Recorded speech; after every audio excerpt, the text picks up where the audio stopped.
p.m. on what has been, I have to say, one of the strangest afternoons I've experienced in my 15 years behind this microphone. For those of you just joining us, we've been following reports coming out of downtown since about 4:30 this afternoon. Now, I want to be clear here. We're still getting information. We're still trying to piece together exactly what's happening. But what I can tell you is that multiple hospitals across the metropolitan area are reporting they're at capacity. Not just busy, not just a tough day, but completely overwhelmed. The official word from City Hall, and I just got this about 20 minutes ago, is that there have been several incidents involving, and I'm reading directly from the statement here, aggressive behavior and unprovoked attacks in at least 4 different neighborhoods: Center Street downtown, the Riverside District, parts of the industrial zone near the old foundry, and now we're hearing Maple Grove as well. The police department is asking everyone to remain calm, stay indoors if possible, and avoid these areas entirely. Now, I know that sounds alarming, and frankly it is alarming, but let's not jump to conclusions here. We don't have all the facts yet. What we do know is that emergency services are stretched thin right now. I've been trying to get someone from the mayor's office on the line for the past hour, and so far no luck. The police chief was supposed to give a press conference at 5:30. That didn't happen. We're still waiting on that. Traffic on the main arteries out of the city is reportedly backed up for miles. The Henderson Bridge is at a complete standstill. Route 9 northbound is moving, but slowly. If you're thinking about heading home right now, expect delays. Significant delays. Some people are saying it's worse than rush hour during that snowstorm last February, and if you remember that, you know that's saying something. I've got the police scanner here in the studio with me, and I have to tell you, it hasn't stopped crackling since I came on air. Normally at this time of evening, you get your fender benders, maybe a shoplifting call, domestic disturbance, the usual stuff. Tonight it's constant. Officers requesting backup, ambulances being rerouted, something about crowd control at Mercy General Hospital. One dispatcher just said something about the emergency room doors being locked, which I don't know what that means exactly, but it doesn't sound good. My producer Sarah is here with me. She's been on the phones trying to get through to anyone who can give us concrete information. Sarah, you got anything new? Right, okay, so she's shaking her head. Still nothing official beyond that statement from City Hall. But we are getting calls from listeners. The phones have been ringing off the hook. Let me take a few of these because I think you folks out there deserve to hear what people are experiencing firsthand. First caller, you're on WKRZ. What's your name and where are you calling from? Okay, so that caller just hung up. Let me try this next line. Hello, you're on the air. This is Karen from Riverside. She said she's been stuck in traffic on Morrison Avenue for over an hour. Karen, what are you seeing out there? She says there are police cars everywhere, lights flashing, and they've blocked off several side streets. People are getting out of their cars to see what's going on. She can hear shouting, maybe gunshots. She's not sure. The police are telling everyone to get back in their vehicles and turn around. But there's nowhere to go because traffic isn't moving. She sounds scared, and I don't blame her. Karen, listen, if you're still there, stay in your car, keep your doors locked, and try to stay calm. If the police are there, they're handling whatever situation is happening. Do not leave your vehicle. Okay, she hung up. Let me try to get some clarity here. I'm looking at my computer screen, checking the local news websites. Channel 7 has a breaking news banner that just says multiple incidents under investigation downtown. That's helpful. Channel 4 has basically the same thing. Social media is going crazy right now, but you know how that is. Half of it is probably rumor and speculation. Although I am seeing a lot of videos being posted, shaky camera phone footage, hard to make out what's happening, but I'm seeing what looks like crowds of people shouting and then the video is cut off. Several people are using the word attack, and one post says someone bit them at a bus stop on Center Street. Now, I don't want to spread unverified information, but I'm just telling you what people are saying out there. Whether it's accurate or not, I can't confirm. It's now 6:14, and we still haven't heard anything new from official channels. This is frustrating for me, and I know it's frustrating for you. In situations like this, communication is critical. People need to know what's happening so they can make informed decisions about their safety. Right now, we're all operating in the dark. Let me check the scanner again. There's a lot of crosstalk, multiple units responding to something at the Riverside Shopping Plaza. Someone is saying something about a perimeter. Another voice is asking for animal control. Animal control, that's odd. Why would you need animal control at a shopping plaza unless, I don't know, maybe there's a dog involved. But that doesn't explain why the entire police department seems to be mobilized. Hold on, there's something else coming through. An ambulance is refusing to respond to a call at 8th and Main. The dispatcher is asking why. The EMT is saying the scene isn't secure. The dispatcher is insisting they need to respond. The EMT is saying they can't. There are too many people and they're not safe. The dispatcher sounds angry now, ordering them to proceed. The EMT is refusing. I've never heard that before. In all the years I've been listening to this scanner, I've never heard emergency medical personnel refuse a call. Right. This is Marcus Webb, WKRZ, Tenor 104.7, and I'm going to level with you. I don't know what's happening out there, but something is very wrong. For those of you just tuning in, we've been tracking a developing situation in the downtown area and surrounding neighborhoods. Multiple reports of disturbances, attacks, hospitals overwhelmed. Police are asking people to stay home and avoid certain areas of the city. Traffic is gridlocked, and frankly, we're not getting the information we need from authorities. I want to read something to you. This just came through on the Newswire. This is from the State Emergency Management Agency, quote, due to ongoing public safety concerns in the metropolitan area, residents are advised to shelter in place until further notice. Secure all doors and windows. Do not attempt to travel unless absolutely necessary.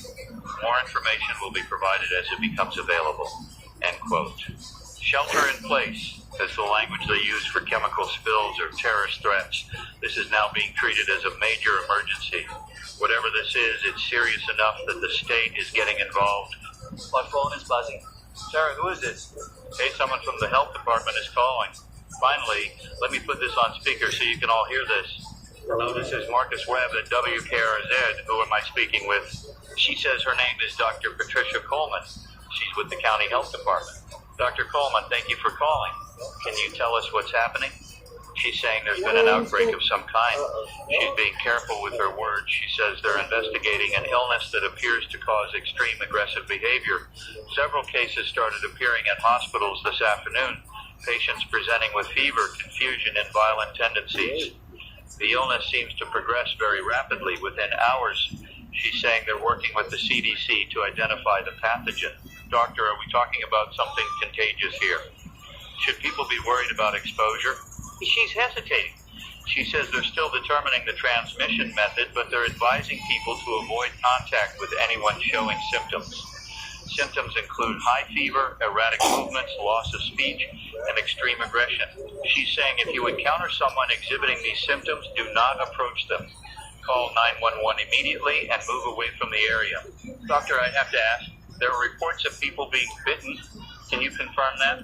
She's pausing. She says yes, there have been several reported bites. The victims of these bites have subsequently become ill themselves, displaying the same symptoms. She's saying this is part of why they're treating this so seriously. The incubation period appears to be very short, possibly as little as 30 minutes to an hour. Dr. Coleman, I'm going to ask you directly, are people dying from this? Another long pause. She says there have been fatalities. She won't give me a number. She says the situation is evolving rapidly and they're doing everything they can. She has to go. The line just went dead. Okay, so let me process that for a second. We just heard from a health department official that there is an illness causing aggressive behavior, that it's spreading through bites, that people are dying, and that the incubation period is extremely short. This is not good, folks. This is really not good. I'm going to be straight with you because I think you deserve honesty right now. What she's describing, aggressive behavior, biting, rapid transmission, that sounds like something out of a horror movie. I don't want to use certain words because I don't want to cause panic, but I think we're all thinking the same thing right now. The scanner just lit up again. Officers are calling for backup at multiple locations simultaneously. Someone is screaming in the background of one transmission. A unit is requesting permission to discharge firearms. Permission granted. I just heard gunshots over the scanner. Multiple shots. This is really happening, whatever this is. It's escalating fast. It's 6:31 p.m. The sun is starting to set. I can see out the window of the studio here. The sky is that orange-red color. It gets this time of year beautiful normally, but right now it just feels ominous. The streets around the station look quiet, but we're in a commercial district, not a lot of foot traffic normally. I can see a few cars passing by. Everything looks normal out there, but I know it's not. I know that a few miles from here, something terrible is unfolding. Let me take another caller. Hello, you're on WKRZ. This is Tom from the Industrial District. Tom, what's going on where you are? He says he works at the warehouse on Factory Street. About 30 minutes ago, one of his coworkers collapsed, just fell over in the middle of unloading a truck. They called 911, but the ambulance never came. The coworker started convulsing, then got back up. Tom says his eyes looked wrong, bloodshot, unfocused. The guy started making these sounds, not words, just guttural noises. Then he attacked another worker, just lunged at him and started biting. Tom and the others managed to lock the guy in the break room, but now he's throwing himself against the door. They can hear the door cracking. Tom is asking what they should do. Tom, listen to me carefully. Get everyone out of that building right now. Don't try to restrain him. Don't try to help him. Get out, get to your cars, and leave the area. Do you understand? He says they already left. They're in the parking lot now, but the coworker broke through the door. They can see him through the windows. He's following them, moving in this weird, jerky way. Tom says they're getting in their cars now. The line went dead. I hope Tom and his coworkers made it out safely. I really do. There's another call coming in. You're on the air. This is someone who says she's a nurse at Mercy General. She won't give her name. She says the hospital is in chaos. The ER is completely overrun. They started getting patients around 3 p.m. and it hasn't stopped. People coming in with bites, lacerations, severe trauma. Then those patients started attacking staff and other patients. Security tried to contain them, but there weren't enough guards. She says at least 2 doctors have been bitten. One of them turned violent within 40 minutes. They had to lock down entire wings of the hospital. She's whispering now. She says she's hiding in a supply closet. She can hear screaming in the hallways. She doesn't know how she's going to get out. Ma'am, is there security still in the hospital? Can they help you? She says most of the security guards fled or were attacked. The ones who are left are trying to protect people, but they're not trained for this. She says the infected, that's the word she used, infected, they don't stop. You can hit them, push them, they just keep coming.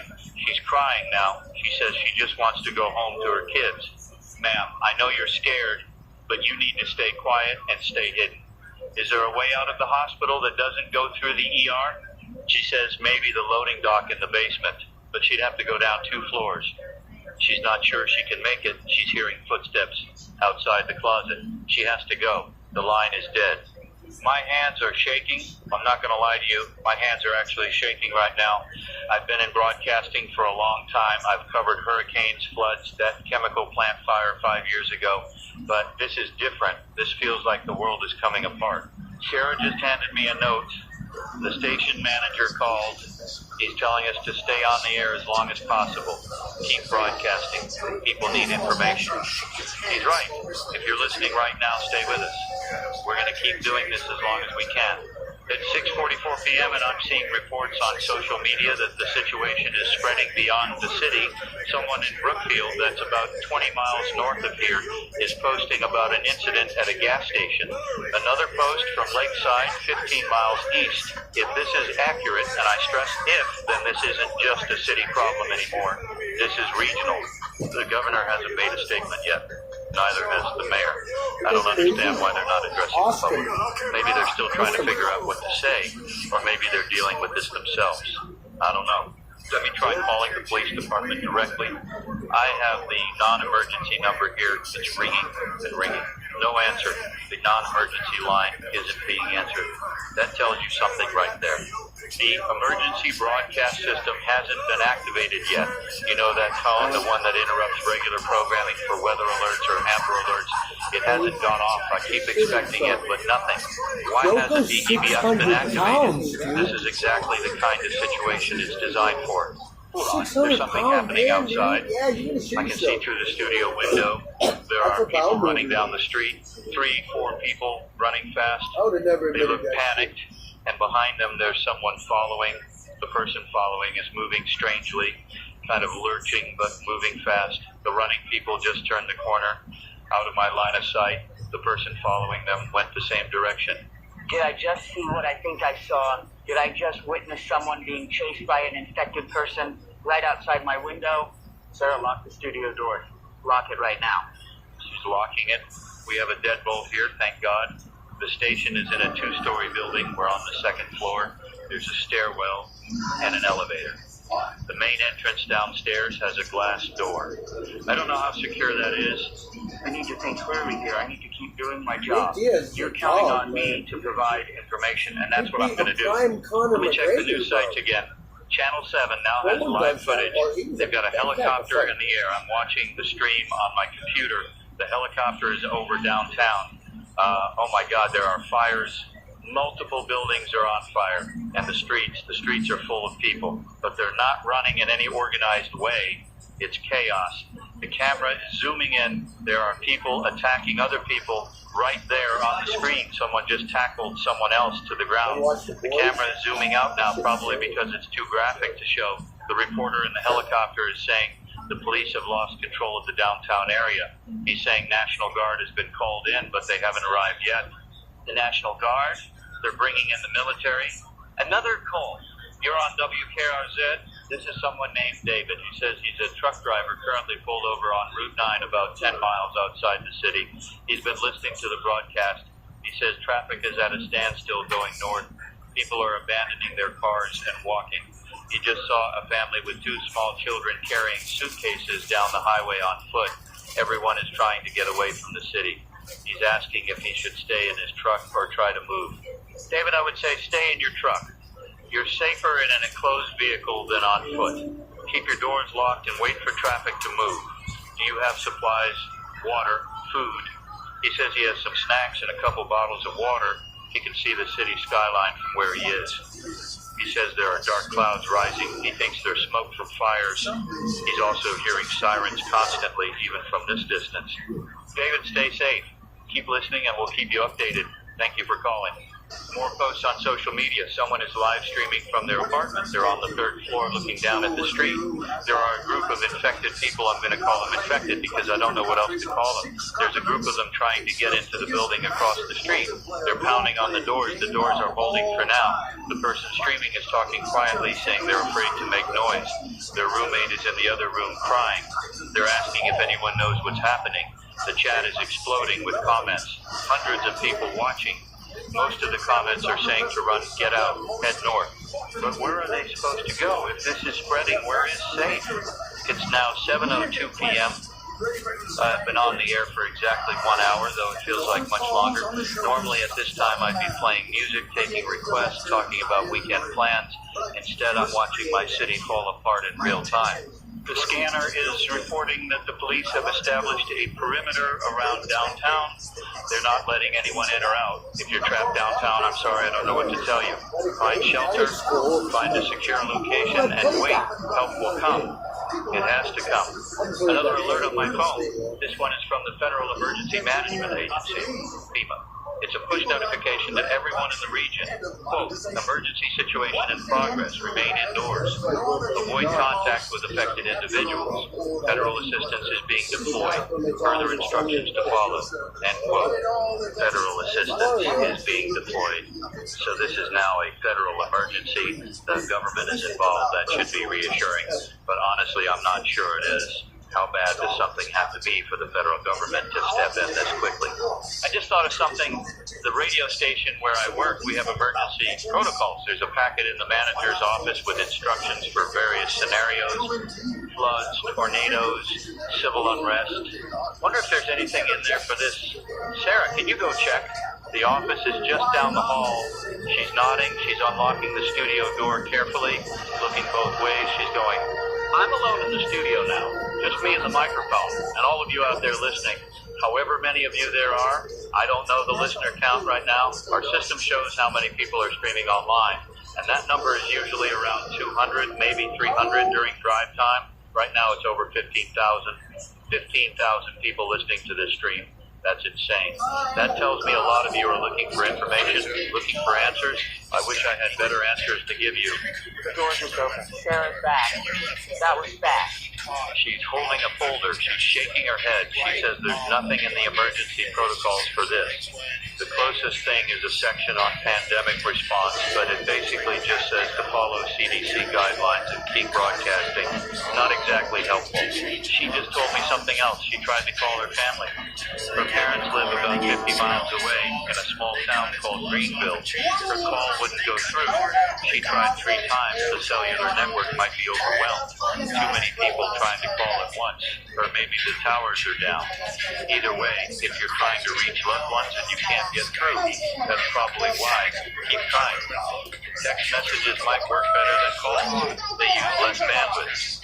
A new video just got posted, and it's spreading fast. Someone recorded this about 30 minutes ago at the Riverside Shopping Plaza.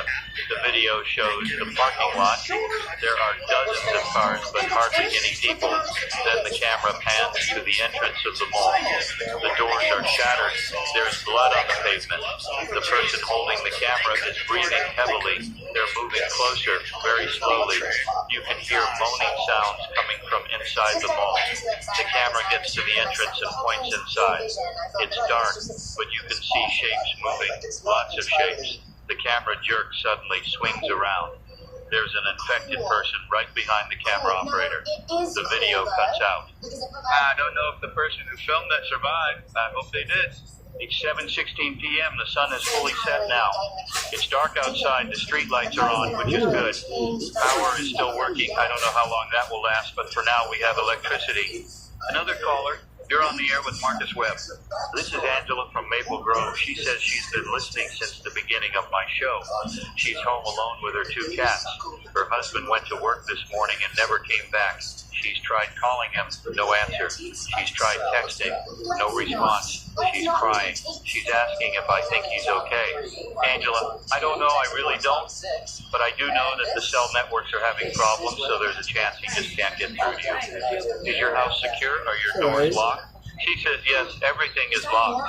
She's in a single-story house. She has a basement. She's asking if she should go down to the basement. Angela, I think that's a good idea. The basement is going to be more secure than the main floor. Take your cats, take some supplies, water, food, blankets, a radio if you have one, your phone, obviously, and stay down there until this is over. Can you do that? She says, yes. She's going to do that right now. She thanks me. She sounds a little calmer. I hope I gave her good advice. I hope she stays safe. More information coming in. There's a report from the National Weather Service, which is strange because this isn't weather related, but apparently they're using their alert system to broadcast messages. The report says that the outbreak has been confirmed in 12 states so far. 12 states. This started here in our city just a few hours ago, and already it's in 12 states. How is that possible? Did it start here, or did it start somewhere else, and we're just now hearing about it? I'm looking at a map someone put together online, plotting reported incidents. There are pins all over the eastern half of the country, concentrated in major cities. New York, Boston, Philadelphia, Baltimore, here, Charlotte, Atlanta, dozens of cities, and it's spreading outward from those centers. Someone in the chat of that live stream I mentioned earlier is saying, this is a bioweapon. Someone else is saying it's a virus from a lab. Another person is saying it's divine judgment. I don't know what it is. I don't think anyone knows what it is yet. What I do know is that it's real. It's spreading, and people are dying. The helicopter feed from Channel 7 is still going. The reporter is now saying that fires are visible from multiple districts. Emergency services are unable to respond to all of them. Some fires are just going to burn. The camera is showing the Henderson Bridge. It's packed with abandoned vehicles. People left their cars and fled on foot. The bridge connects the city to the northern suburbs. If the bridge is impassable, that's a major problem for anyone trying to evacuate. Wait, the reporter just said something about the bridge being closed deliberately. The military, or maybe the police, I couldn't hear clearly, they blocked the bridge. They're not letting anyone cross. People are stranded on the bridge and they're not being allowed to leave the city. Why would they do that? Are they trying to contain the outbreak? Are they trapping everyone inside? This doesn't make sense. If the outbreak is already in 12 states, what good does it do to trap people here unless they think they can still control it? Or unless they're trying to prevent it from getting worse? I don't know. I don't know their reason. It's 7:34 p.m. and I just realized I haven't eaten anything since lunch. I'm not hungry. Adrenaline, I guess. Sarah is eating a granola bar from her purse. We have a small fridge in the break room with some sodas and someone's leftover pizza. We might be here for a while. We should probably ration that. Another thought just occurred to me. The radio station where I work is not designed to be a long-term shelter. We have one bathroom, no shower, limited food. If this goes on for days, we're going to have problems. But I can't think about that right now. Right now, I need to focus on broadcasting. Let me take another call. Hello, you're on WKRZ. This is someone who says he's a police officer. He won't give his name or his badge number. He says he's been on duty since 2 p.m. He sounds exhausted. He says the department is completely overwhelmed. They have officers down, multiple officers down. Some were killed by the infected, others were bitten and became infected themselves. He says they're not trained for this. They're supposed to protect people, but how do you protect people from something like this? He says he's seen things today that he can't unsee. People eating each other. That's the word he used. Eating. I feel sick. Officer, where are you now? Are you safe? He says he's in his patrol car, parked in an alley. He's taking a break. He knows he's not supposed to, but he can't keep going without stopping. He's asking me if I know anything about what this is. If there's a cure, if the government is going to fix this. Officer. Oh, no. Wish I did. All I know is what I'm telling everyone else. Stay safe, stay hidden, avoid the infected. He's laughing. It's not a happy laugh. He says that's easier said than done when your job is to run toward danger instead of away from it. He says he doesn't think he's going to make it home tonight. He has a wife and a daughter. He's asking me if I'm still on the air tomorrow. Could I tell them he loves them? His wife's name is Jennifer. His daughter is Lily. He wants them to know he loves them.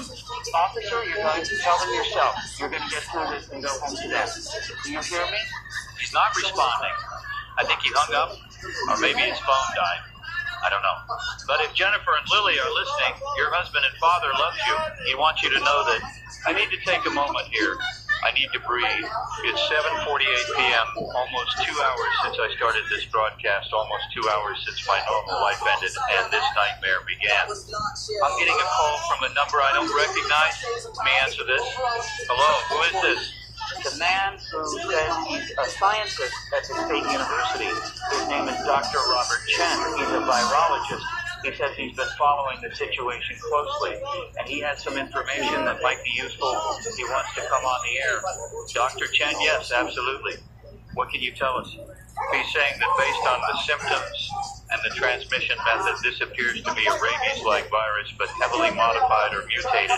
Rabies normally takes weeks to incubate. This is taking minutes to hours.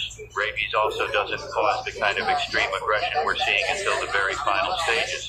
This virus, whatever it is, it attacks the brain immediately. It shuts down higher cognitive functions, the parts of the brain that control reasoning, speech, impulse control. What's left is base aggression and an overwhelming drive to spread the infection through biting. Doctor, is there a treatment, a vaccine? He's saying no, not yet. The rabies vaccine wouldn't work because this isn't exactly rabies. It would take months, maybe years, to develop a specific vaccine. And even then, you'd have to administer it before symptoms appear. Once someone is symptomatic, he says there's no bringing them back. The brain damage is too severe. So you're saying that everyone who's been infected is gone permanently? He's hesitating. He's saying that based on what he knows about virology and neurology, yes, once the virus takes hold, the person they were is gone. What's left is essentially a body operating on the most primitive brain functions. Hunt, feed, spread the infection. This is devastating. These aren't just sick people who can be cured. They're gone. Dr. Chen, how do we stop this? What do we do? He's saying the only way to stop it is to prevent transmission. Avoid bites at all costs. If someone is bitten, they need to be isolated immediately before they turn. And the infected need to be he pauses here, he says they need to be neutralized. That's the word he used, neutralized. To be killed. He's not answering that directly. He's saying that the infected are no longer the people they were. They're threats, not patients. He understands how difficult that is to accept, but it's the reality of the situation. Dr. Chen, thank you for that information. I know it's not what anyone wants to hear, but people need to know the truth. He's saying one more thing. He's saying that if this continues to spread at the current rate, we're looking at a total societal collapse within days, not weeks, days. The infrastructure can't handle this. Hospitals, police, fire departments, they're all breaking down. Once those systems fail, it's going to cascade. Power grids, water treatment, supply chains, everything. He's saying people need to prepare for that. Stock up on supplies if they can. Find secure locations. Form groups for mutual protection. Doctor, where are you right now? Oh, you say?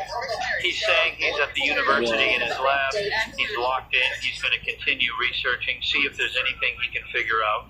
He says he'll call back if he learns anything new. He's hanging up. That was Dr. Robert Chen, a virologist from the State University, and what he just told us is terrifying. If he's right, and I have no reason to doubt him, we're not dealing with a disease that can be cured. We're dealing with something that fundamentally changes people. And once it spreads beyond a certain point, civilization as we know it is over. Then need you all to really think about what that means. Think about your daily life. You get water from a tap, electricity from a power plant, food from a grocery store, gasoline from a station.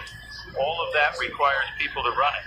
Thousands of people working together in a complex system. If those people are gone, if they're dead or infected or hiding, that system breaks down. And once it breaks down, it's not easy to restart. How many days of food do you have in your house right now? Most people, maybe a week if they stretch it. How much water? If the water treatment plant stops running, the taps go dry. How long can you survive without water? 3 days, maybe 4. I'm not trying to scare you, but maybe I am. Maybe you should be scared. Maybe fear is what will keep you alive. It's 8 to 3 p.m. The scanner is quieter now than it was an hour ago. I don't think that's a good sign. I think it means there are fewer officers out there, fewer units responding.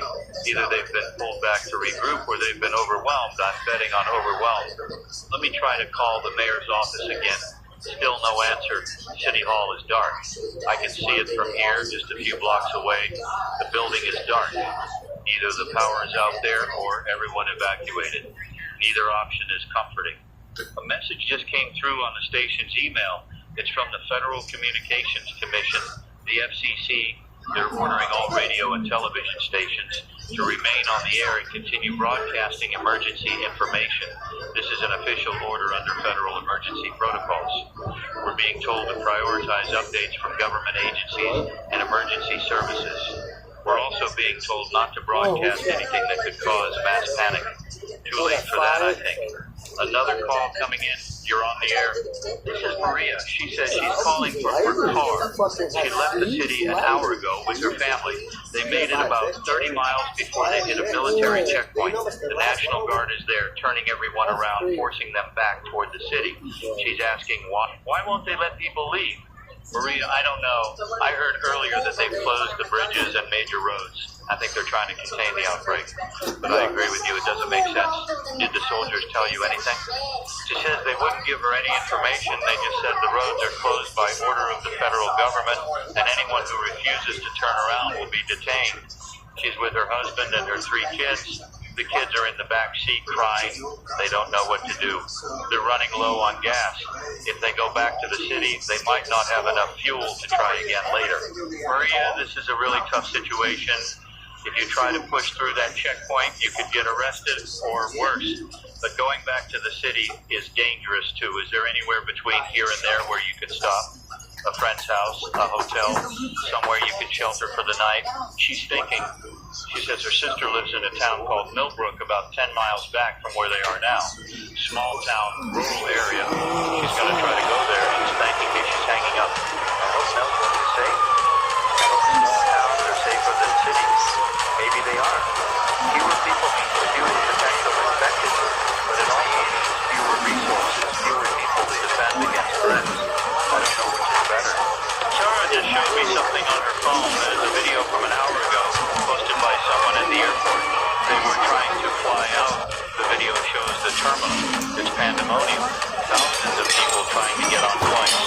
Every flight is overbooked. People are fighting over seats. Security can't control the crowds. Then the video cuts to the tarmac. There are planes lined up, but none of them are moving. The person filming is saying that all flights have been grounded. No one is leaving. The FAA has issued a nationwide ground stop. No planes in or out. So the roads are blocked. The airports are shut down. They're not letting anyone leave. We're trapped. Unless you have a boat, I guess. If you're close to the neighborhood, you could get out by water.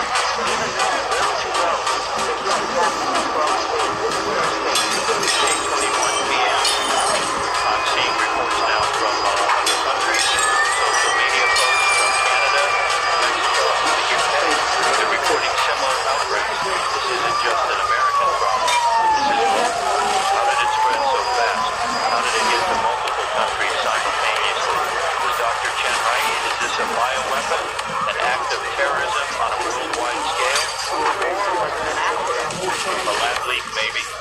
Some research facility working on dangerous pathogens. And something went wrong. I don't know. I don't suppose it matters now. But how does it change the what? Let me take another call. You're on WKRZ. This is someone who says his name is Father Michael.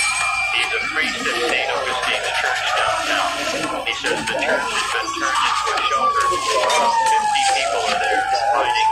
They've barricaded the doors with cubes. They can hear the infected outside trying to get in.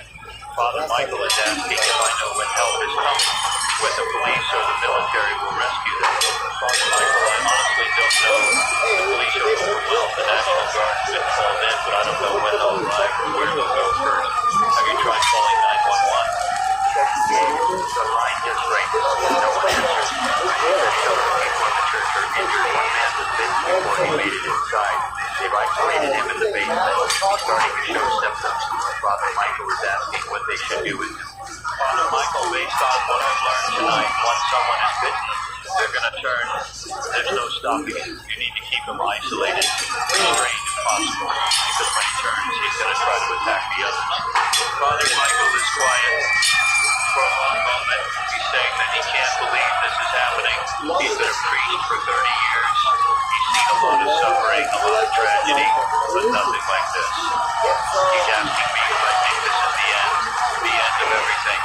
Father, I don't know. Maybe. Or maybe this is just the beginning of something new, something we can't even imagine yet. All I know is that we're still here, still alive. As long as that's true, there's hope.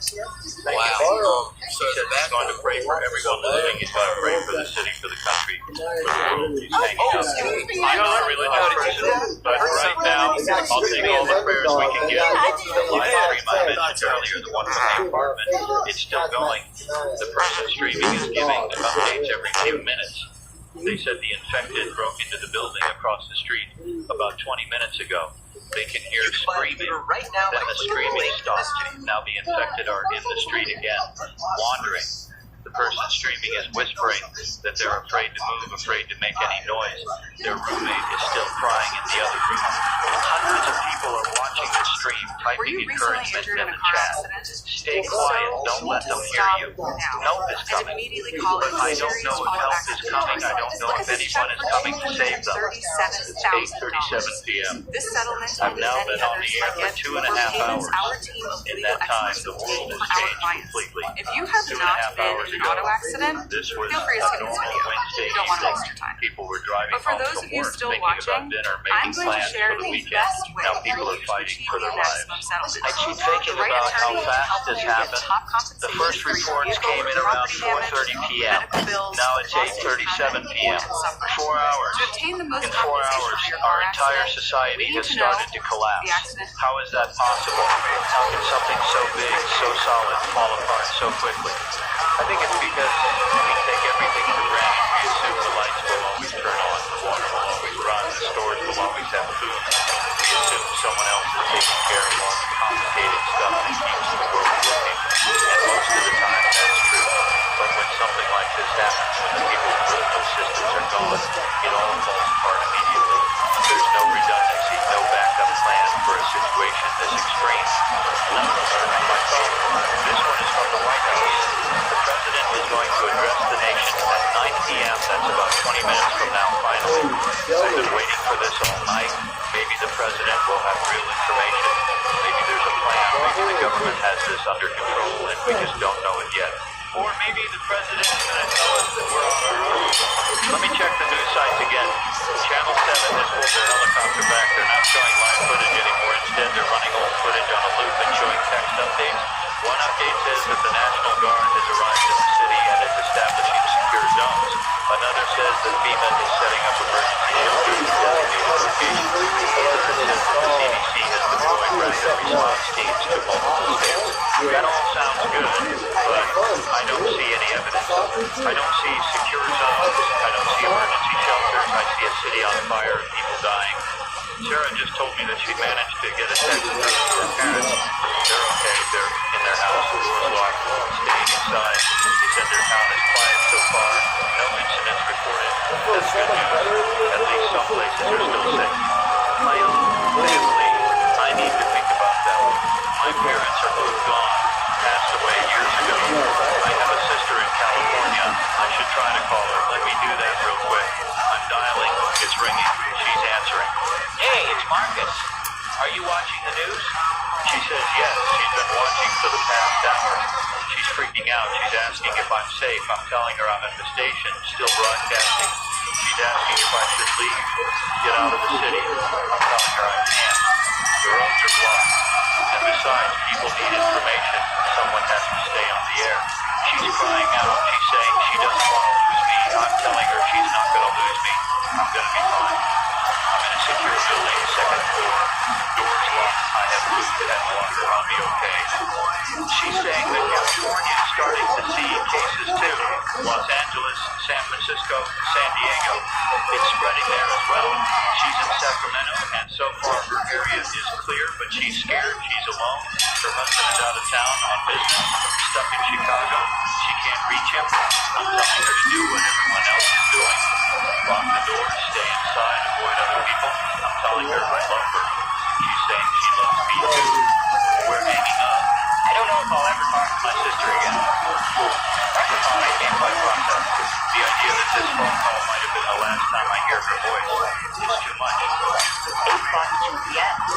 8 minutes until the president speaks. I'm going to put that on the air when it starts. All of you listening need to hear this. While we wait, let me take another call. You're on WKRZ. This is someone named Curtis. He says he's a truck driver, similar to the David we called earlier. Curtis is on Interstate 80, about 60 miles west of the city. He says traffic is moving but slowly.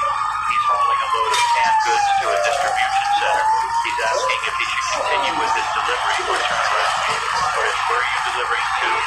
He says the distribution center is in the city near the industrial district. Yeah, Curtis, I don't think you should go there. The industrial district is one of the areas where this started. That's not safe. That's what he should do. It's thousands of dollars worth of cost. His company is going to be pissed if he just dumps it somewhere. Curtis, I don't think your company is going to care. I don't think there's going to be a company anymore. Or if there is, they're going to have bigger problems on lost shipments. Find space wait in the park, somewhere out of the way, and wait this out. He's saying he'll do that. He's thanking me. He's thanking me. Truck drivers are the lifeline of the country.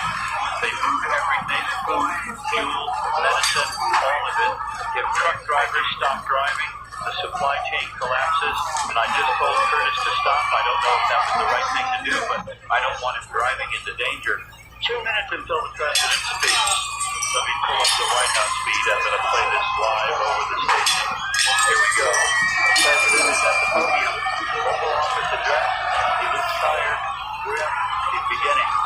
He's saying good evening. He's saying that the nation is facing an unprecedented crisis. An outbreak of an unknown pathogen has resulted in widespread violence and loss of life. Federal, state, and local authorities are working together to contain the situation. The National Guard has been activated in all 50 states. The military is being deployed to motor population centers. FEMA is coordinating relief efforts. He's saying that the CDC has confirmed this is a viral infection transmitted through bodily fluids, primarily through bites. There is no vaccine or treatment currently available. The best way to prevent infection is to avoid contact with symptomatic individuals. He's saying that a nationwide state of emergency has been declared. All citizens are ordered to shelter in place until further notice. Martial law is being considered in areas where local authorities have lost control. Curfews will be enforced. Anyone violating these orders may be subject to arrest or detention. He's saying that the government is working on a plan to restore order and provide assistance to affected areas. Supply lots will be organized. Safe zones will be established, but it will take time. He's pausing and looks directly at the camera. He's saying that he knows people are scared. He knows this is difficult, but Americans are strong. We've faced crises before, and we've overcome them. We will overcome this too. We must come together, help our neighbors, follow the instructions of authorities, and have faith. Saying, God bless you and God bless America. The feed comes out. That was it. That was the president's address. About 3 minutes long. And honestly, it didn't tell us anything we didn't already know. Shelter in place. Avoid the infected. Help is coming. But when? How? He didn't give specifics. He didn't even say what this pathogen is or where it came from. Comments online are brutal. People are saying the president failed us.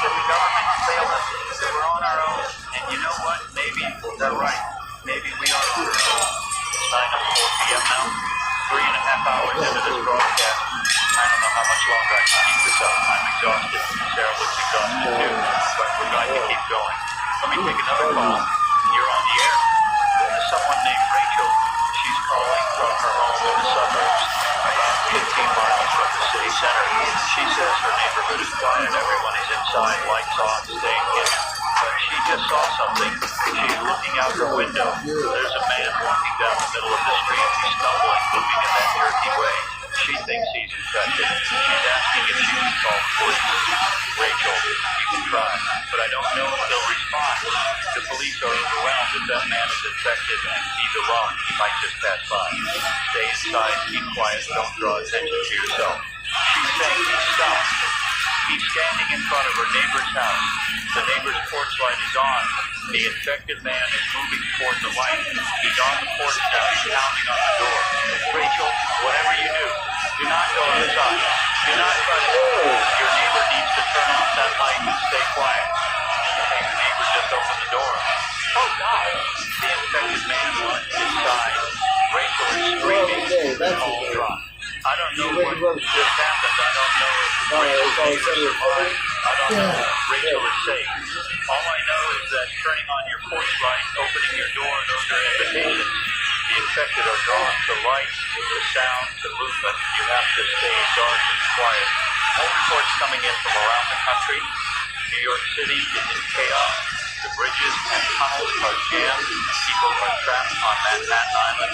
Los Angeles is seeing massive fires. Chicago's roof is overrun.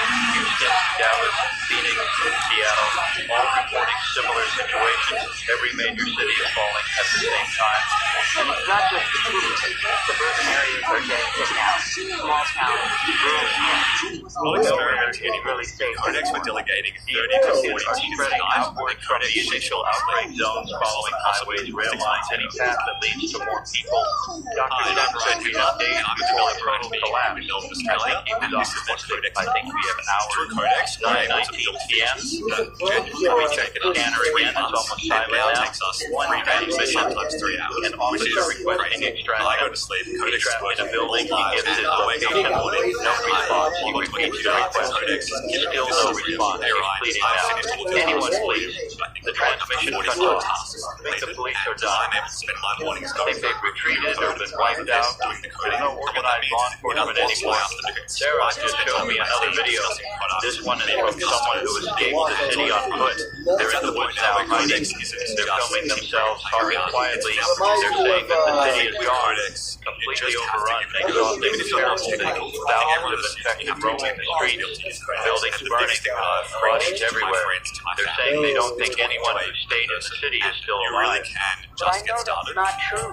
Because I'm here and there are people like Father Michael This at the settlement church check and the completely nurse changed my hiding in life. the hospital And it came with from a life car jacket accident I and almost thousands forgot of about. other I never imagined something this big could come from an accident that felt so small at the time. If you've been in any kind of vehicle accident in the last 2 years, even if you think it was minor, even if you were just a passenger, you might be entitled to far more than you Meeting realize.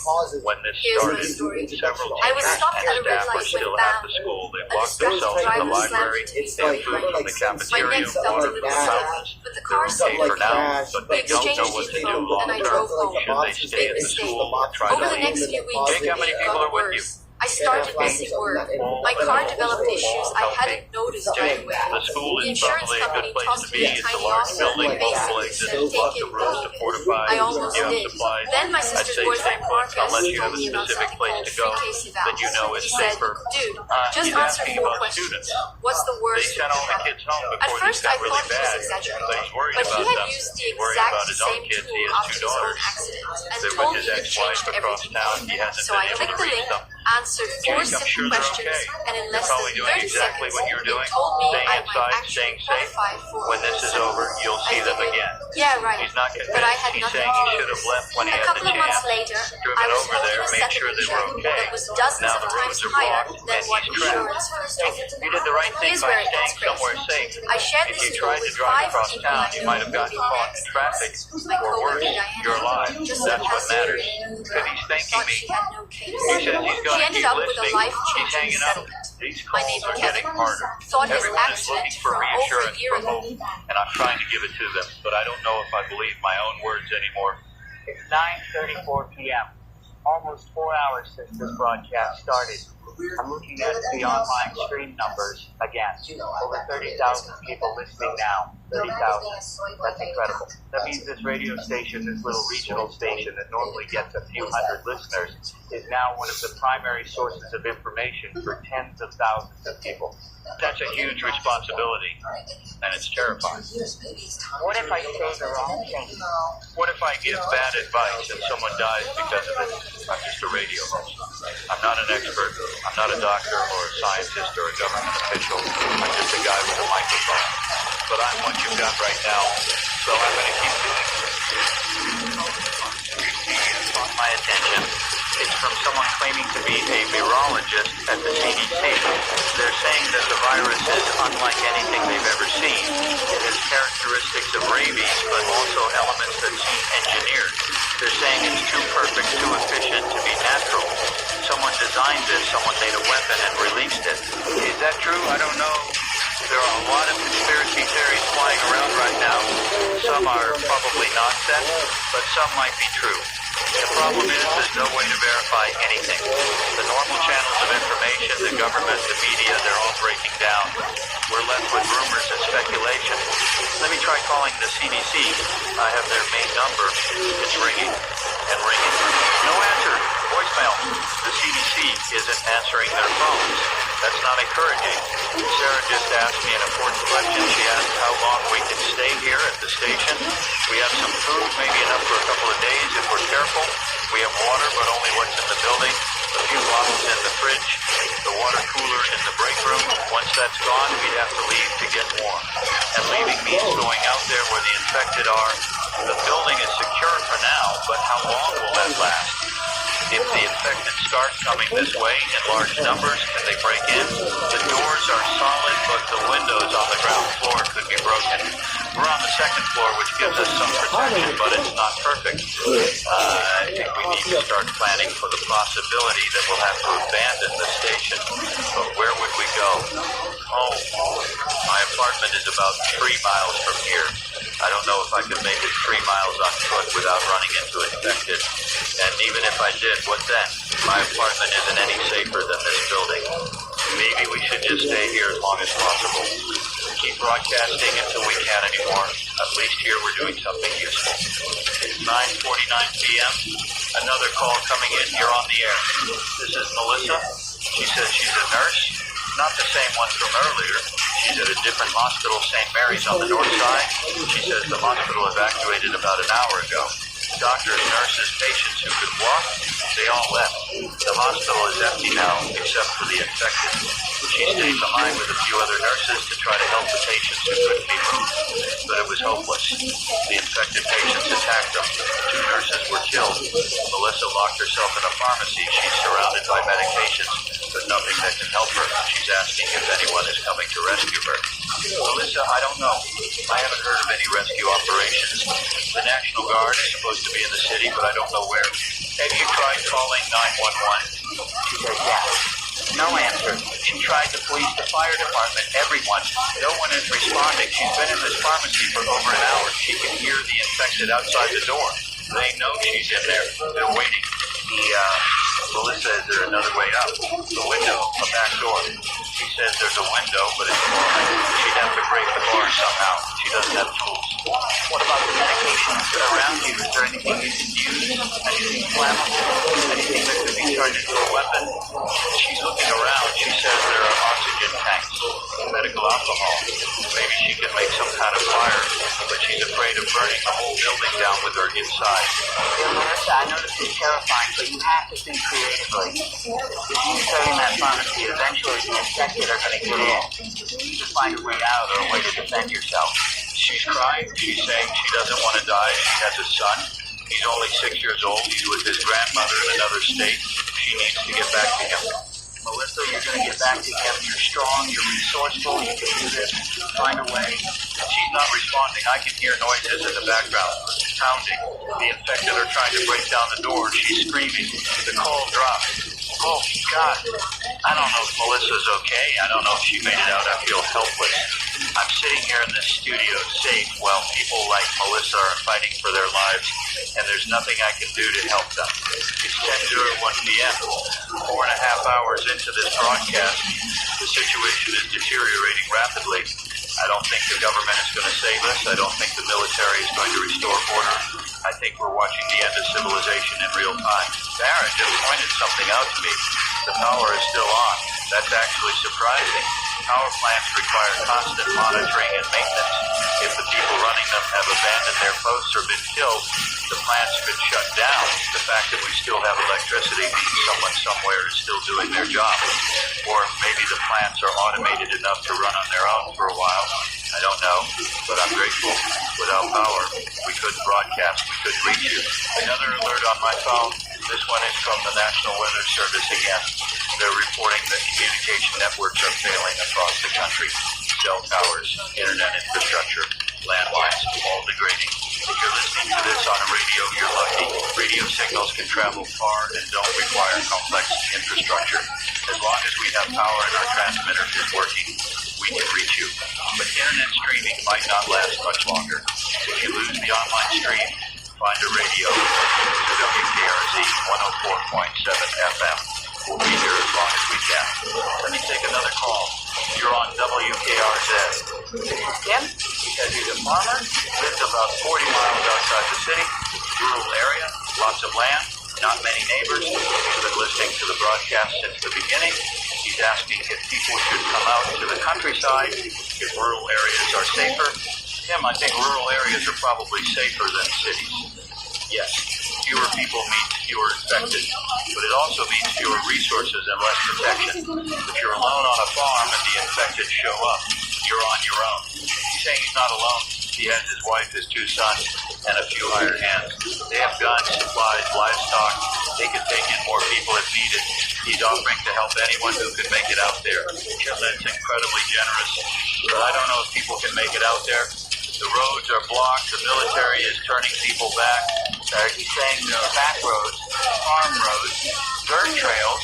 If people know the area, they can navigate around the checkpoint. He's giving me directions.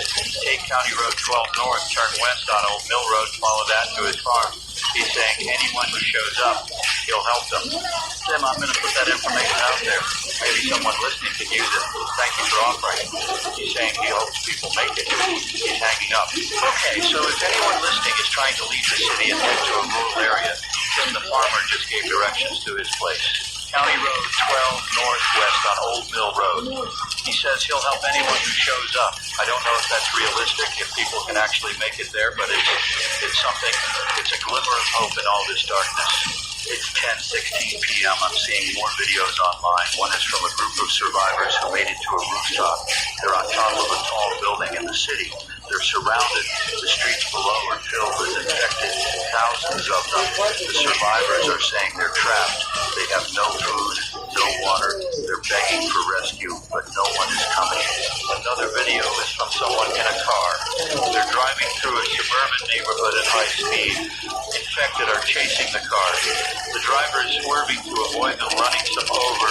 The camera shows the speedometer 60 miles per hour in a residential area. The driver is screaming. The video ends abruptly. I don't know what happened to them. These videos are horrifying, but they're also important. They show the reality of what's happening. This isn't a movie. This isn't fiction.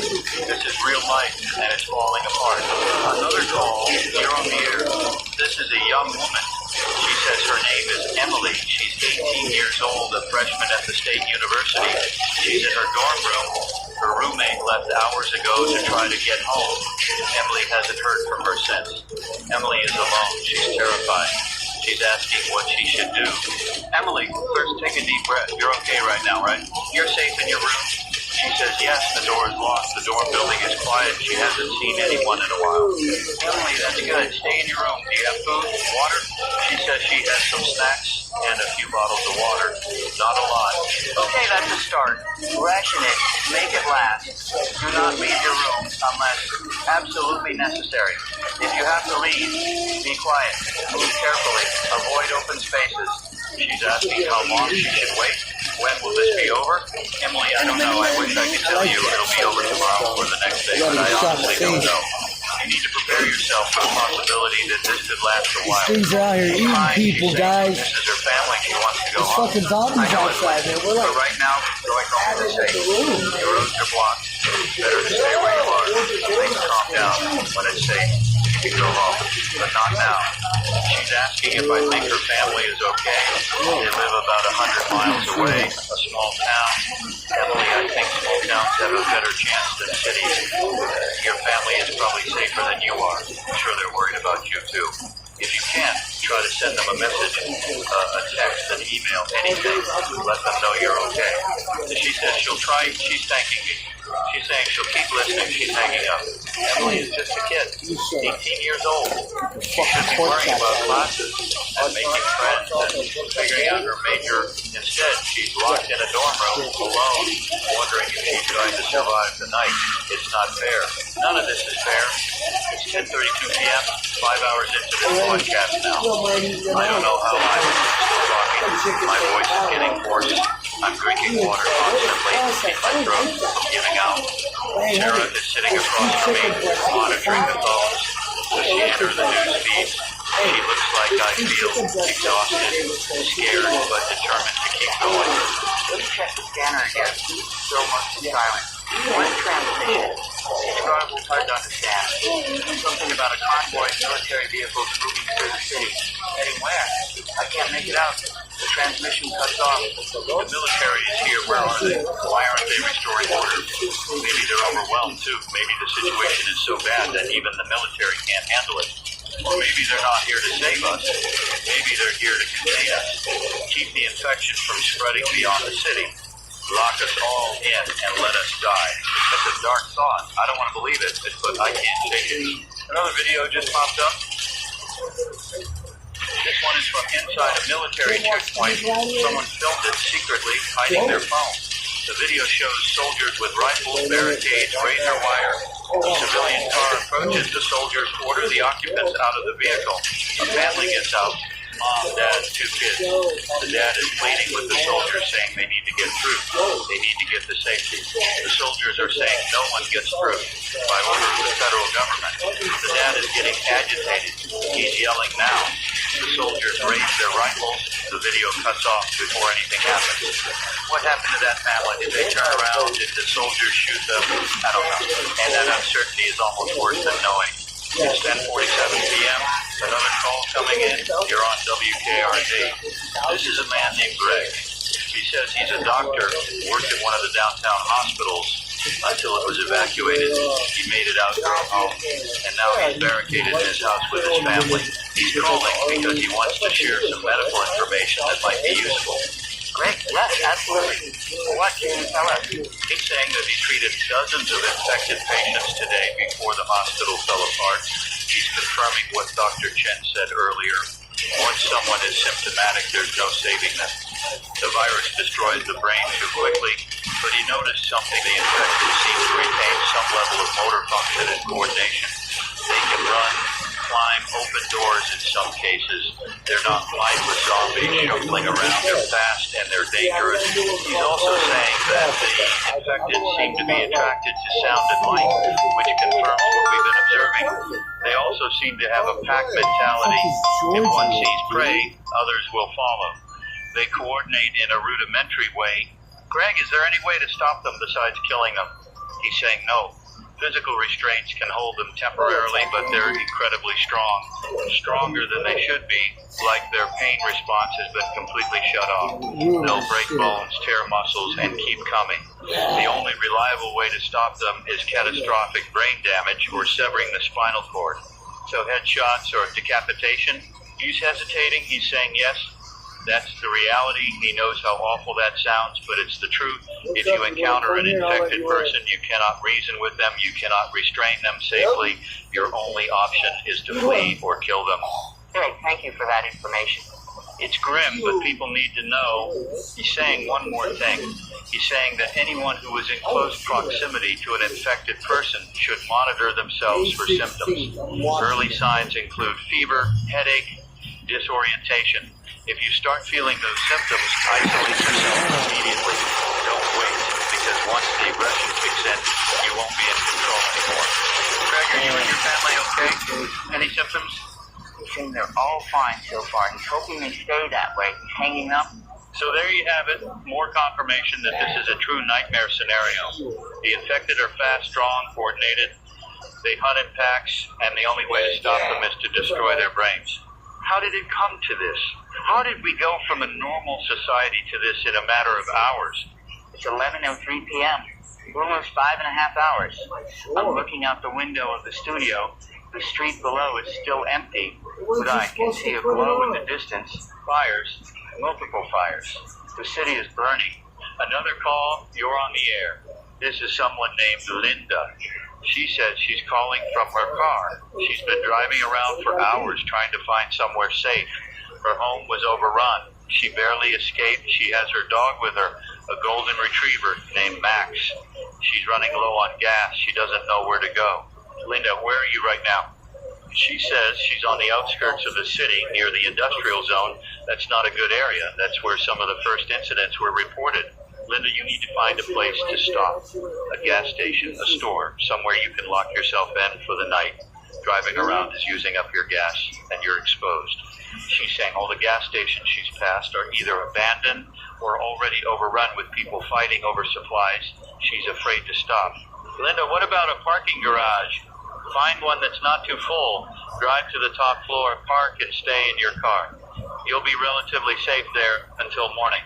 She's saying that's a good idea. She can see a parking garage a few blocks away. She's going to try that. She's thanking me. She's hanging up. I hope Linda and Max make it through the night. It's funny, in all this horror, I'm worried about a dog. But animals are innocent. They don't deserve this any more than we do. It's 11:18 p.m. Another alert on my phone. The CDC has issued a statement. They're saying that the infection has been confirmed in over 30 states now and multiple countries.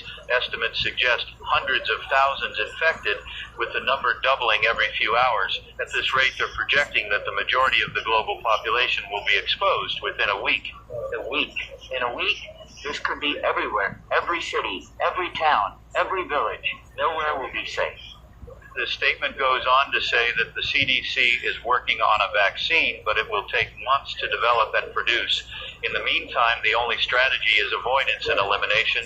Avoid the infected, eliminate them when necessary. Elimination? That's a cold word for killing. Sarah just told me that the online stream numbers are dropping. We're down to about 20,000 listeners. That's still a lot, but it's declining. She thinks the internet infrastructure is starting to fail, like the alert warned. If that continues, we'll lose the online audience entirely. But the FM broadcast should keep working. Radio waves don't need internet, they just need power and a transmitter. How long will the power last? I don't know. Hours? Days? When the power goes out, we're done. This broadcast ends. But until then, I'm staying here. Another call, you're on WKRZ. This is someone who won't give their name. They're whispering. They say they're in an office building downtown, hiding under a desk. The building is full of infected. They got in through the ground floor. This person is on the third floor. They can hear the infected moving around, searching. They're asking if they should try to escape or stay hidden. How many infected are there? Can you tell? They're saying they don't know. They can hear a lot of footsteps, a lot of sounds. Okay, stay hidden. Do not move. Do not make noise.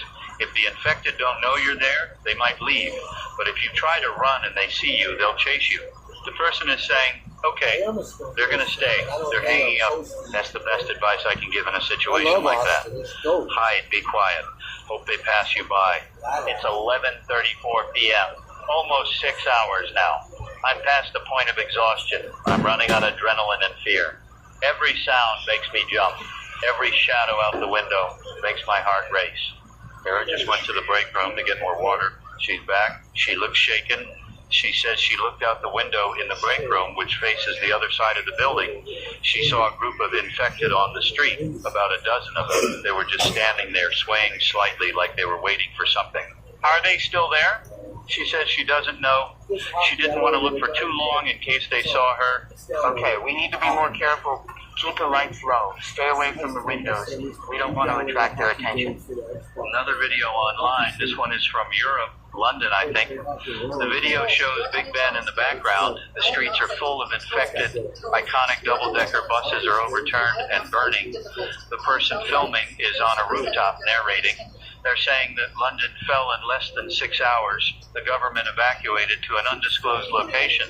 The royal family is gone. The city is lost. If London is gone, if major cities around the world are falling, then this truly is a global apocalypse. There's no coming back from this. Society as we know it is over. It's 11:49 p.m., almost midnight, almost 6.5 hours since I started broadcasting. It feels like a lifetime. Let me take another call. You're on the air. This is Father Michael again, the priest from St. Augustine's Church. He sounds worse than before. He's saying that the man they locked in the basement, the one who was bitten, he broke through the door. They tried to stop him, but he attacked several people before they managed to lock him in a different room. 3 people were bitten. Father Michael is one of them. Oh no. Father, I'm so sorry. He's saying he can feel it starting. The fever, the headache. He doesn't have much time. He wanted to call and say goodbye. He wanted to thank me for keeping him company tonight, for keeping everyone company. He says, my voice has been a comfort in the darkness. Father, I don't know what to say. I wish things were different. He's saying it's okay. He's made his peace. He's prayed. He's ready. He's asking me to tell people not to give up. Even when things seem hopeless, there's always a reason to keep fighting. He's saying goodbye. The line goes dead. Father Michael is gone, or he will be soon, and there was nothing I could do to save him. I need to take a moment. I'm sorry. I just need a minute. It's midnight now. Thursday, November 28th. 6 hours since this broadcast began. 6 hours since the world started ending. I'm looking at the scanner. There's a transmission. It's a recorded message playing on loop. The message says that all emergency services have been suspended. If you require assistance, you are on your own. Shelter in place. Avoid the infected. The message repeats. All emergency services have been suspended. There are no more police, no more ambulances, no more firefighters. We are truly alone now. Another call coming in. You're on WKRZ. This is a young boy. He sounds maybe 10 or 11 years old. He's crying. He says his name is Daniel. He's home alone. His parents went out hours ago to get supplies. They never came back. He's scared. He doesn't know what to do. Daniel, where are you? Are you safe? He says he's in his house. The doors are locked. He's in his bedroom with the door closed. Okay, Daniel, that's good. You did the right thing. Now listen to me carefully. You need to stay in your room. Do not open the door for anyone unless you're absolutely sure it's your parents. Do you have a phone? Can you call them? He says he tried. They don't answer. Okay. Do you have food? Water? He says there's food downstairs in the kitchen, but he's too scared to go down there. Daniel, if you're not hungry right now, don't go down. Wait until you absolutely need to. Is there a bathroom in your room or nearby? He says there's a bathroom across the hall. Okay, when you need to use the bathroom, move quickly and quietly, then come right back to your room. Do you understand? He says yes. He's asking when his parents are coming home. Daniel, I don't know, but I'm sure they're doing everything they can to get back to you. In the meantime, you need to be brave. Can you do that? He says he'll try. He's thanking me. He's hanging up. That boy is alone in a house waiting for parents who might never return, and there's nothing I can do to help him. I feel utterly powerless. It's 12:17 a.m. 6 hours and 15 minutes. I don't know how much longer I can do this. I don't know how much longer anyone can do this. Sarah just told me that she can see more infected outside from the break room window. She says there are at least 20 now, maybe more. They're gathering. She doesn't know why. Maybe they heard something. Maybe they're following each other. But they're close, too close. We need to be prepared for the possibility that they might try to get into the building. We need a plan.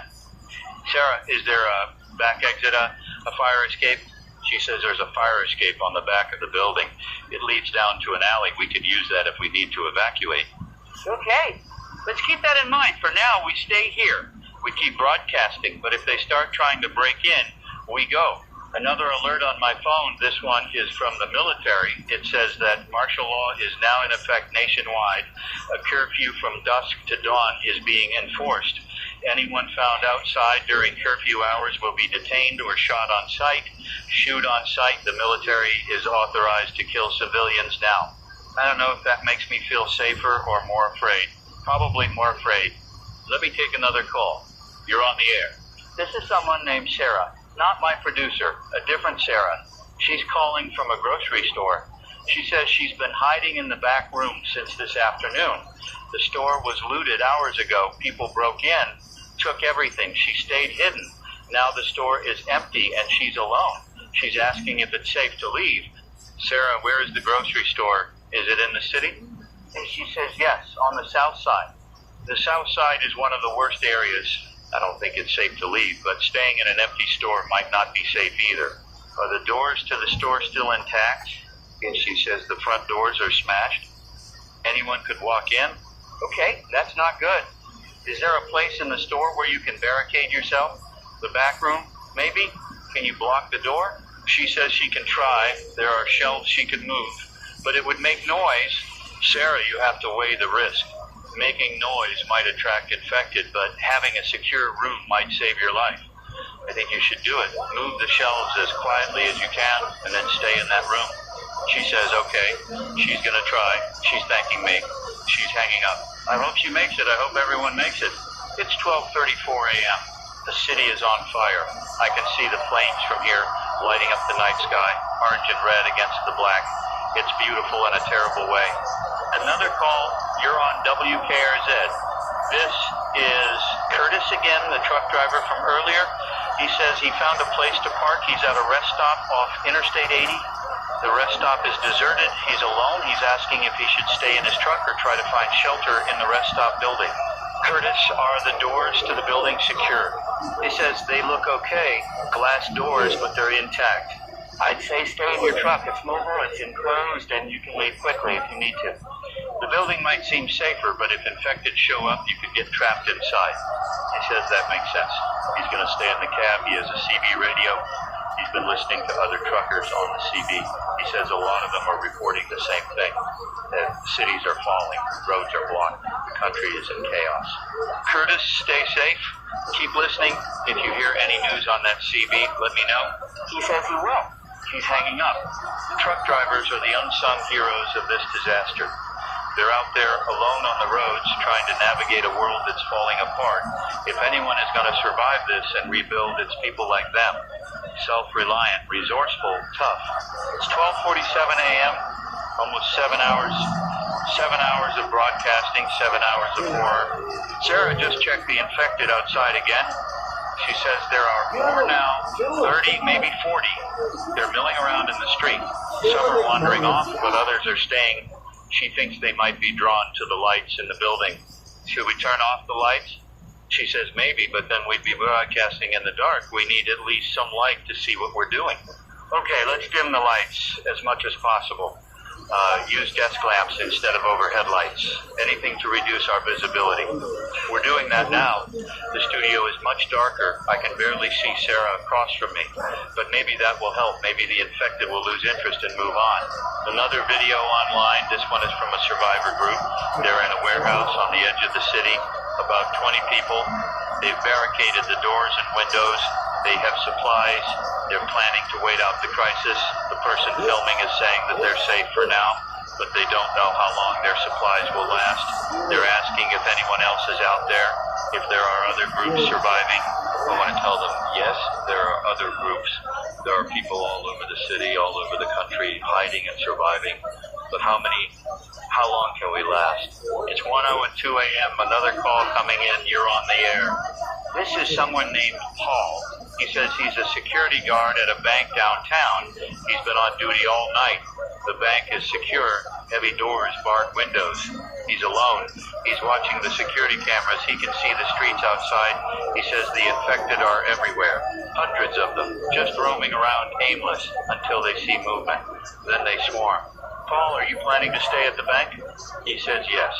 It's the safest place he can think of. The vault is down in the basement. If things get really bad, he can lock himself in the vault. There's no food or water in there, but it's secure. So that's a good backup plan, but hopefully it doesn't come to that. Stay alert, stay safe. He says he will. He's been listening to my broadcast all night. He says it's the only thing keeping him sane. He thanks me. He's hanging up, keeping him sane. I don't feel sane. I feel like I'm barely holding it together. But if my voice is helping people, then I need to keep going. It's 1:17 a.m. 7 hours and 15 minutes. I'm so tired. My eyes are burning. My throat hurts. But I can't stop. Sarah just told me something alarming. The power flickered just for a second, but it flickered. That means the grid is unstable. If the power goes out, we lose everything. The broadcast ends. The lights go out. We're left in the dark. Do we have a backup generator? She says there's a generator in the basement, but she doesn't know if it works or if there's fuel. They should check.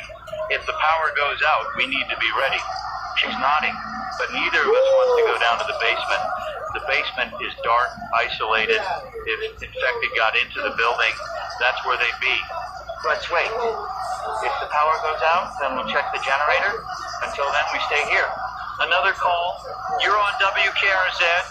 This is Melissa again, the nurse from the hospital pharmacy. I thought she was gone, but she's alive. She's breathless, panicked. She says she made it out. She used a chair to break the window bars, climbed out, cut herself on the glass, but she's okay. She's running now. She can hear the infected behind her. She doesn't know where she's going. She just needs to get away. Melissa, find a car. Break into a car if you have to get inside and drive. Get as far away as you can. She's saying she sees a car. The door is unlocked. She's getting in. She's trying to start it. No keys. She's looking for keys. She found them. In the sun visor. The car is starting. She's driving. She's crying. She's saying thank you. Thank you for talking her through it. The call ends. Melissa made it. She's alive. That's something. That's a small victory in a night full of losses. It's 1:33 a.m. I'm looking at the social media feeds. They're slowing down. Fewer posts, fewer videos. Either people are running out of battery or they're running out of hope or they're dead. The last video I saw was from someone in a bunker. They said they've been preparing for this for years. They have food, water, weapons, everything they need. They said they're going to survive. They said the rest of us are fools for not preparing. Maybe they're right. Maybe we were fools. We took everything for granted. We assumed civilization would always be there, stable and unchanging. We were wrong. Another call. You're on the air. This is Emily again, the college student. She said she's still in her dorm room. She managed to send a text to her parents. They responded, they're safe. They told her to stay where she is. They're going to try to come get her, but it might take days. She's asking if she can survive that long on the snacks and water she has. Emily, ration everything. A few sips of water at a time. Small bites of food. Make it last as long as possible. And if you absolutely run out, then you'll have to leave the room to find more. But only as a last resort. She's saying she'll try. She's asking if I'll still be here tomorrow. If she can call again. Emily, I'll be here as long as I can, I promise. She's saying thank you. She's hanging up. I don't know if I'll be here tomorrow. I don't know if any of us will. But I told her I would be, and I meant it. It's 1:49 a.m., almost 8 hours, the longest night of my life. Sarah's dozing in her chair. I told her to rest. One of us needs to stay alert, and I'm too wired to sleep. The adrenaline is still keeping me going. I'm looking out the window. The infected are still out there. I can see them in the streetlights. They're moving slowly now, almost lethargically. Do they sleep? Do they rest? I don't know. Dr. Chen said they operate on the most primitive brain functions. Maybe they don't need sleep. Maybe they just keep going until their bodies give out. Another alert on my phone. This one is from FEMA. They're saying that supply drops will begin tomorrow. Well, today now, Thursday morning, designated drop zones will be announced. Food, water, medical supplies. But they're warning that it's dangerous to leave shelter to retrieve supplies. Only go if absolutely necessary.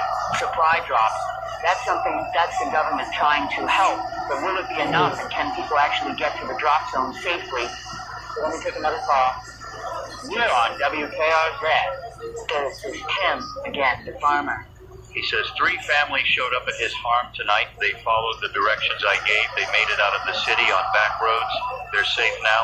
Tim is taking care of them. He says he has room for more. He's repeating the directions.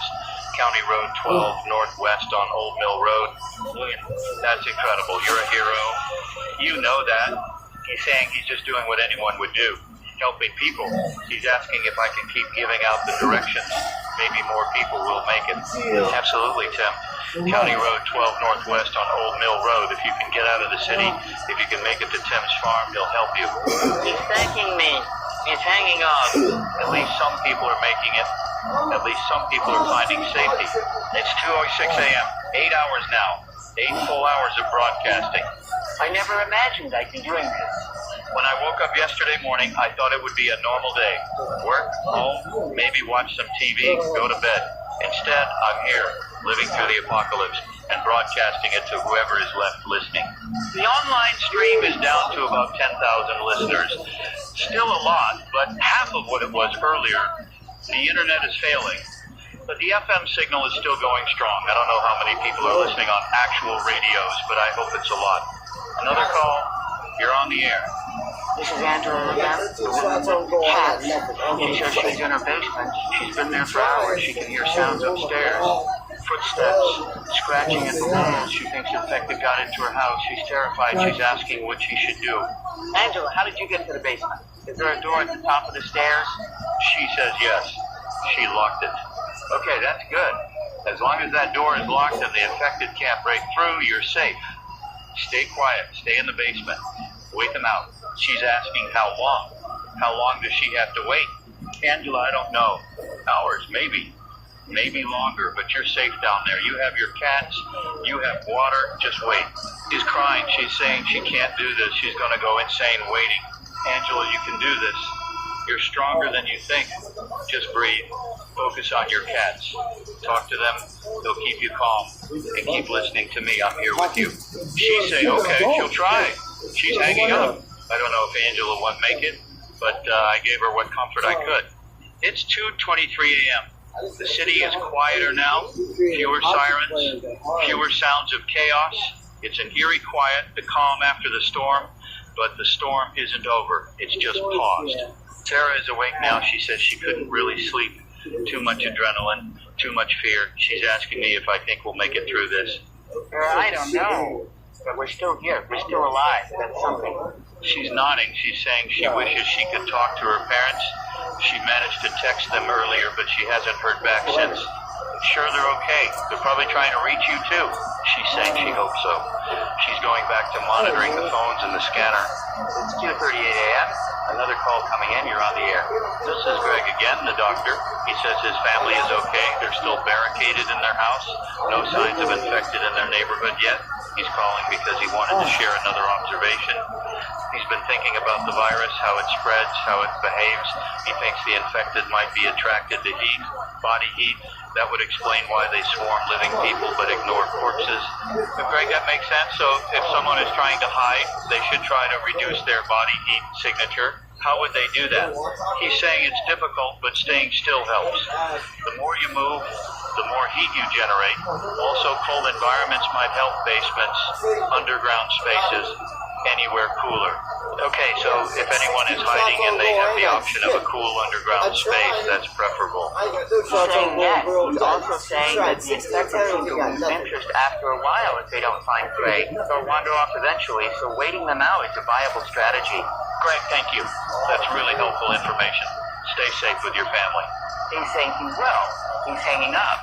Feed-seeking infected. That's a terrifying thought, but it's also useful information. People need to know that staying cool and still can help them hide. It's 2:54 a.m. The night is dragging on. Each minute feels like an hour. Another video online. This one is from someone on a boat. They're in the middle of a lake. They can see the shore in the distance.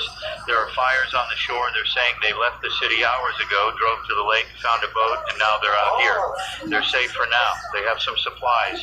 They're planning to stay on the water until this is over. That's smart. The infected can't swim, I assume. Water is a natural barrier. If you can get to a boat, a lake, an island, you're probably safer than on land. Let me take another call. You're on WKRZ. This is someone named Rachel, not the Rachel from earlier, a different Rachel. She's calling from a hotel. She's a truck driver, like Curtis and some of the others. She stopped at a hotel on the highway for the night. She's in her room now. She says the hotel is quiet. She hasn't seen anyone, infected or otherwise. She's asking if she should stay or leave in the morning. Rachel, if the hotel is secure and quiet, I'd say stay, at least until you have a clear plan of where to go next. The roads are dangerous right now. She's saying she was supposed to deliver a load to Cleveland, but Cleveland is probably gone by now, right? Rachel, I don't know, but even if Cleveland is still there, getting there safely is going to be nearly impossible. I'd say abandon the delivery, focus on your own survival. She's saying that's what she figured. She's going to stay in the hotel, rest, and figure out her next move in the morning. She's thanking me. She's hanging up. More truckers surviving.